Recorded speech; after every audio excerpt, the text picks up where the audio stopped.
start off with some easy ones, okay, to try to get things going. But first of all, we got to make sure we got the rules down around here. Everybody knows this is clean comedy, right? Yeah. This is clean, okay? PJ-13, okay, so is there anybody here named Frank? Frank. Starts with an F, ends with a K. We're watching you tonight. Okay? It's clean comedy tonight, okay? We don't want any of that stuff. You like starts with an S, ends with a T, 4-letter words like shut the door. Or starts with an F, ends with a T, fire truck. Yeah. Speaking of fire trucks, you know the Valley girl that says, calls the fire department and she's like, oh, I got a fire in my apartment, please come, hurry. And the fireman's like, okay, we're coming. What kind of fire is it? It's a big fire, it's in my kitchen, you gotta hurry. And he says, settle down. He says, now, tell us how to get there. And she's like, duh, the big red truck.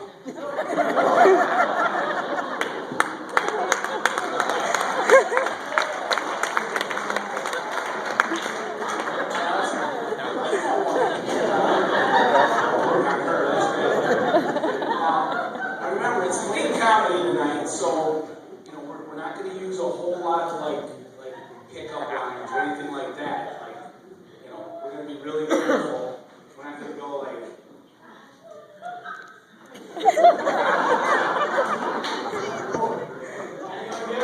Yeah, she's rocking here. Oh my gosh.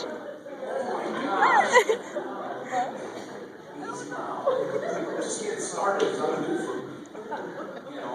Start using pickup lines that might, get a little crazy here. You might say, hey, you must be a parking ticket out there because you've got fine written all over you. Or it might be like, you must work at Little Caesars. You're hot and I'm ready. Someone's the same college as you did, yes. Stay on the shirt. Nice. Start off with some really easy ones here, like many notes too. So it's like, okay, we're gonna be really nice to the women tonight. All right. So why is it that little boys whine? Because they're practicing to be men.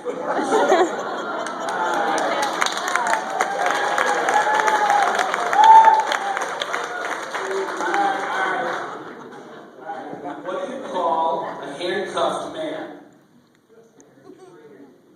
Trustworthy. You guys are getting there. Right, what do you call an intelligent, good-looking, and sensitive man?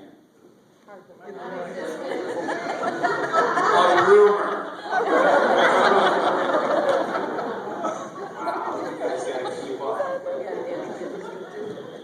Yeah, where's Roger? Roger, where are you? There you are, back there. Yeah, he says, I used to umpire your mom and dad in softball here in Howell for years. He says, there's no doubt they were funnier than you are going to be. Nice. That means like how they played softball, right? Alright, well, how do you keep your mom from reading, how do you keep your man from reading your email? Change the title of your folder to Owner's Manual.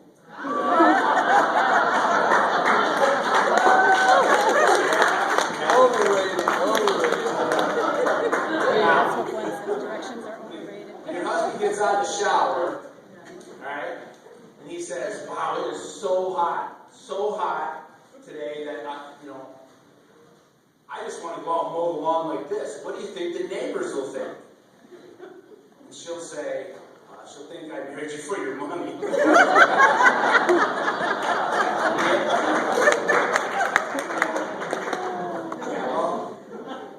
Next thing, I want to tell you a couple stories. And I started thinking about it, like, what is the king of bad ideas?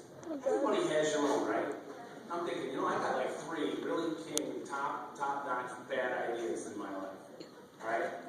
The first one, I'll start from number 3. I'll work my way out. The first one, let me see.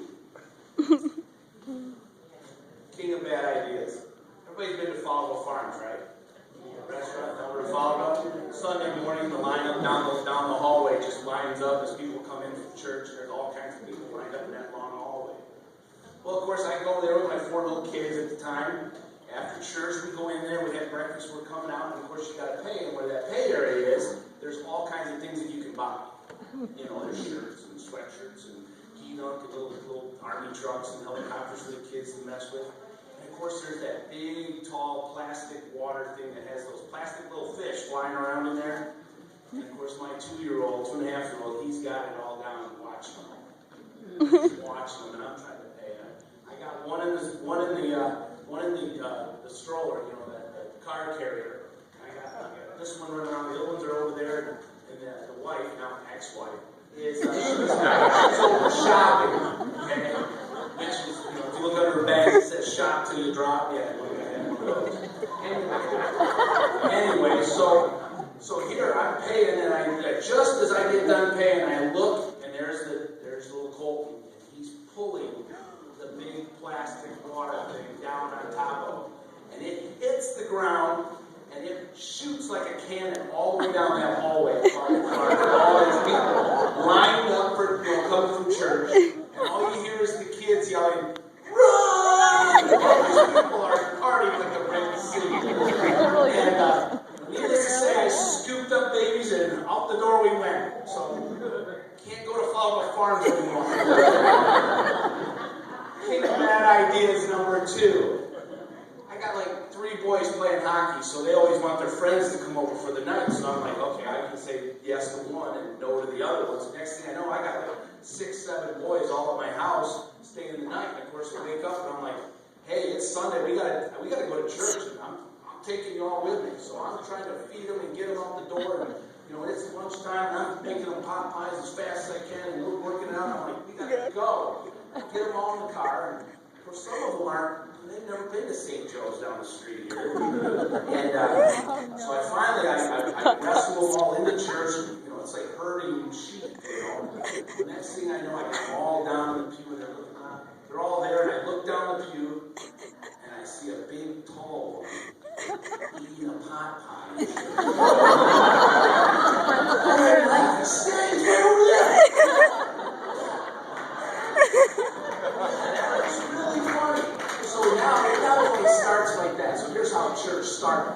And of course, you got 7 boys, and they're all different ages. And the next thing you know, one's going, and they all went, and I'm like, oh my gosh, we're in church. This is crazy. Stop.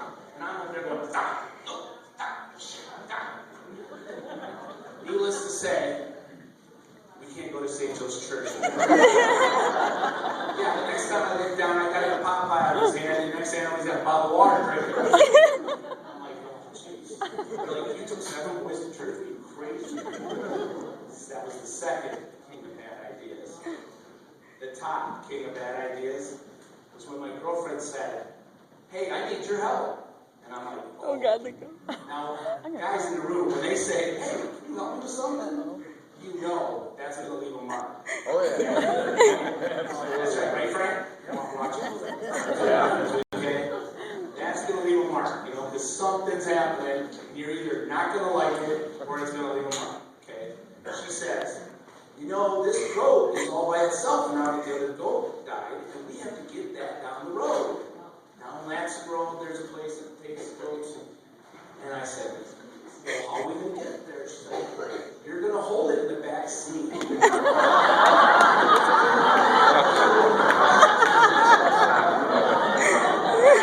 looked at her and I go, I'm going to hold that goat in the back seat. I go, how far away is it? She goes, oh, it's just a couple miles.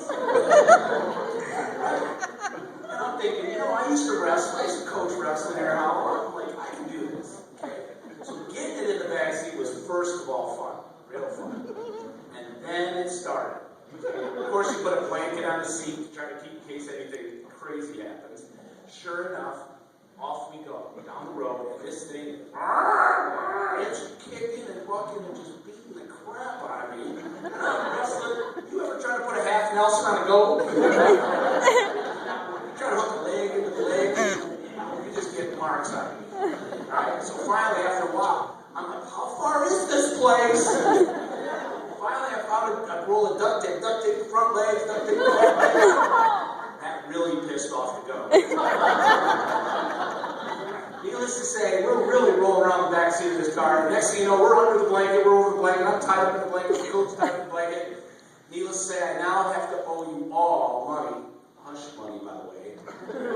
Because I don't want you telling people that I was rolling around the back seat of the goat under a blanket.